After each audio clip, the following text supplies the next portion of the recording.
भव्या जमीन पर अपने प्रेमी रुद्र नाग को पकड़कर जोर जोर से रो रही थी। रुद्र अपनी आखिरी सांसें ले रहा था और भव्या से बोल रहा था। भव्या, मैंने तुमसे सच्चा प्रेम किया है।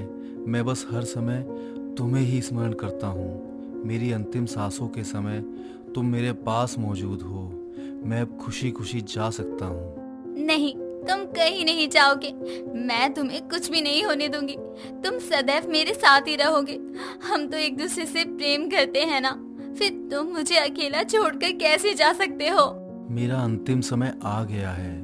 मुझे भली भांति पता है कि तुम्हें मेरी हालत देखकर कष्ट हो रहा है, लेकिन मैं तुम्हें कष्ट में नहीं देख सकता हूँ। भव्या, मैं तुम्हारे चेहरे पर मुस्कुराहट देखना चाहता हूँ। ये तुम कैसी बातें कर रहे हो?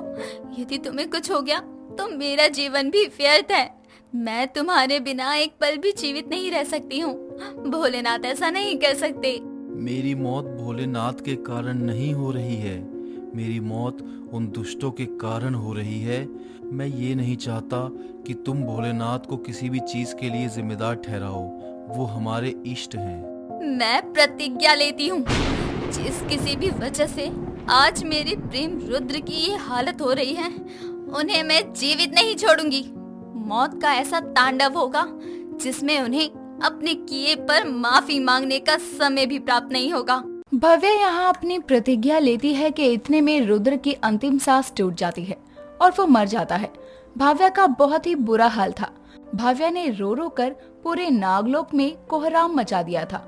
मानो ऐसा हुआ था कि भव्या अपना जीवन ही त्याग सकती है।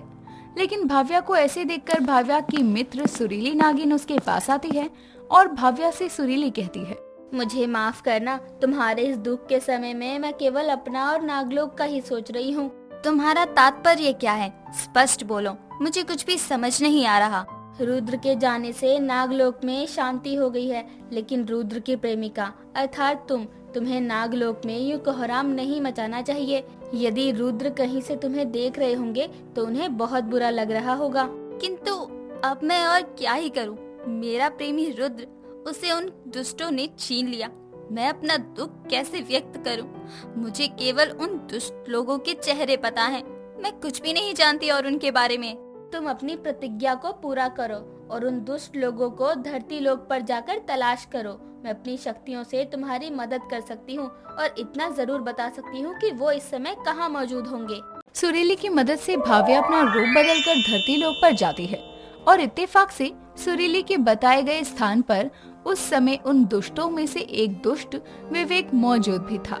उसे देखते ही भव्या पहचान जाती है और उसके पास जाकर कहती है, आप यहाँ काफी समय से रहते हो? हाँ जी, मैं तो यहीं का रहने वाला हूँ, लेकिन आप यहाँ नई लग रही हो। मैंने आपको पहली बार देखा है। आप यहाँ किसी काम से आई हो या कोई परेशानी है? मैं आपकी किस प्रकार की मदद कर सकता हूँ? काम तो बहुत जरूरी है, वही खत्म करने आई हूँ और आप ही हैं जो मेरी मदद कर सकते हैं। जी, मैं कुछ समझा नहीं। आप क्या मुझे जानती हो क्या पहले से? जी, मेरा मतलब ये था कि मैं यहाँ रास्ता भटक गई हूँ और कुछ बदमाशों ने मेरा बैग भी चुरा लिया है। यहाँ केवल आप ही शरीफ लगे, तो मैं आपके पास मदद के लिए आ गई। क्या आप मेरी मदद करोगी? अरे, इसमें घबराने वाली क्या बात है? और आप चिंता मत करो, यहीं पास में मेरा घर है। आप चाहे तो कुछ दिन वहाँ भी रुक सकती हो और जैसे ही आपका काम हो जाए आप चले जाना। जी, आपका बहुत बहुत शुक्रिया। अब आई हूँ तो हर किसी का अच्छे से काम करके ही जाऊंगी। चुन चुन कर बदला लूंगी और मैं अपनी प्रतिज्ञा पूरी करके ही रहूंगी। भव्या विवेक के साथ उसके घर चली जाती है। घर जाने के बाद विवेक अपनी बहन मधु, अपने दोस्त हर्ष और अपने दूर के भाई आरव से उसे मिलवाते हुए बोलता है, इनसे मिलिए। ये मेरी बहन मधु, ये मेरा दोस्त हर्ष और ये मेरा भाई आरव। और ये सॉरी, नाम तो पूछना ही भूल गया। मैडम, आपने अपना नाम नहीं बताया। मेरा नाम भव्या है और मैं आप सबको अच्छे से जानती हूँ। क्या तुम हम सबको जानती हो? लेकिन कैसे? तुम हमारे रिश्तेदार हो क्या, जो इतने टाइम बाद आई हो और हमें याद नहीं आ रहा है? वहाँ पर भी तुम ऐसे ही बात कर रही जैसे मुझे जानती हो। अरे, मेरा मतलब है कि मैं तुम सबको अच्छे से जानती हूँ। तुम सभी लोग मेरे लिए किसी फरिश्ते से कम नहीं हो। अनजान शहर में किसी अनजान की ऐसे मदद की आपने। बहुत ही अच्छे लोग हैं आप। अरे बाप भी तो अच्छी हैं और वैसे भी भाई सबकी मदद करते रहते हैं। अब ना ही तुम्हारा भाई किसी की मदद करने लायक बचेगा और ना ही तुम लोग। तुम सब ने मेरे रुद्र की जान ली थी ना, अब तुम सबको उसकी जान की कीमत अपनी जान देकर चुकानी पड़ेगी। आप थक गई होंगी ना, चलिए मैं आपको आपके कमरे तक छोड़ देती हूँ, थोड़ा आराम कर लेना वहाँ पर। हाँ, और अगर कोई परेशानी हो तो आप ना हम में से किसी को भी बेझिझक बता देना। इसे अपना ही परिवार मानना तुम। जाओ मधु, लेकर जाओ इन्हें कमरे में। मधु भाव्या को कमरे में लेकर जाती है और थोड़ी देर भाव्या कमरे में रहती है और कुछ देर बाद वहाँ से शांति से आरव के कमरे में जाती है और आरव से भाव्या बोलती है, आरव एक बात कहूँ, अगर आप बुरा ना माने तो। जी कहिए, मैं क्यों भला आपकी किसी भी बात का बुरा मानूंगा। मैंने जब आपको पहली बार देखा था ना, मुझे आप बहुत पसंद आ गए थे। क्या तुम्हें भी? सच कहूँ तो मुझे भी तुम बहुत पसंद आई थी। आरव भाव्या के करीब जा ही रहा था कि तभी भाव्या आरव को अपनी जीभ निकालकर डस लेती है और आरव वहीं अपना दम तोड़ देता है। इतने में वहाँ मधु आती है और आरव को मरा देखकर उसके पास भाव्या को देखकर बहुत घबरा जाती है और घबराते हुए मधु कहती है, ये भाई को क्या हुआ? तुमने मेरे भाई को मार दिया? तुम कौन हो? माफ करना, मैंने तुम्हारे भाई को मारकर तुम दोनों भाई बहनों को अलग कर दिया। तुम्हें शर्म नहीं आती? जिस घर ने तुम्हें छत दी, जिस घर ने तुम्हें पनाह दी, उसी घर के लड़के को तुमने मार दिया। आखिर मेरे भाई ने तुम्हारा क्या बिगाड़ा था? तुमने मेरे भाई को क्यों मारा? मुझे नहीं पता था तुम अपने भाई से इतना ज्यादा प्यार करती हो। मैं तुमसे कुछ पूछ रही हूँ, तुमने मेरे भाई को क्यों मारा? एक काम करो, तुम अपने भाई के पास ही चले जाओ। भाई बहन को अलग करने का दुख मैं नहीं सह पाऊंगी, इसलिए मैं तुम्हें तुम्हारे भाई के पास ही भेज देती हूँ। नहीं, तुम आखिर यहाँ क्यों आई हो? हमने तो तुम्हारा कुछ बिगाड़ा भी नहीं था, हम तो तुम्हें जानते तक नहीं, फिर तुम हमें क्यों मार रही हो? छोड़ दो मुझे। मैं तुम्हें छोड़ दूं? तुम्हारी वजह से आज मैं इतने दुख में हूँ और तुम बोल रही हो कि तुमने क्या बिगाड़ा है मेरा? मैं तुम्हें नहीं छोड़ूंगी। इतना बोलकर भाव्या मधु को भी डस लेती है और उसे मार देती है।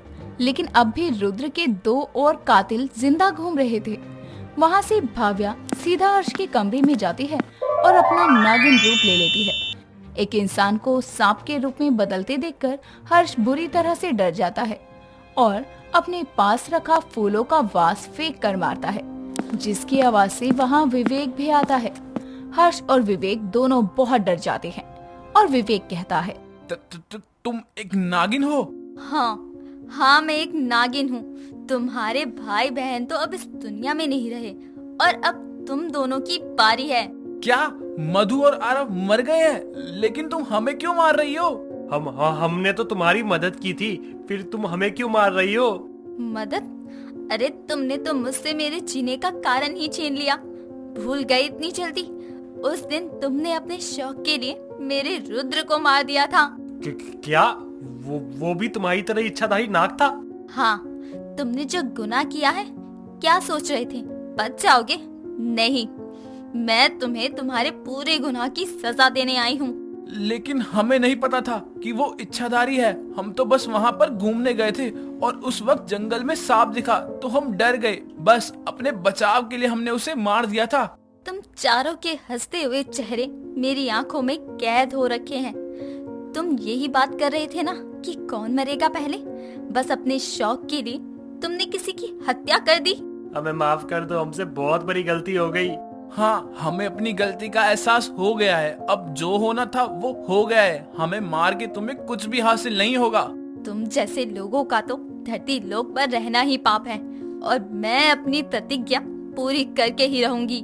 भाव्या उन दोनों को मारकर अपनी प्रतिज्ञा पूरी करती है और नागलोक वापस चली जाती है। वहाँ जाकर भाव्या नागलोक की रक्षा और भोलेनाथ की भक्ति में अपने आप को समर्पित कर देती है।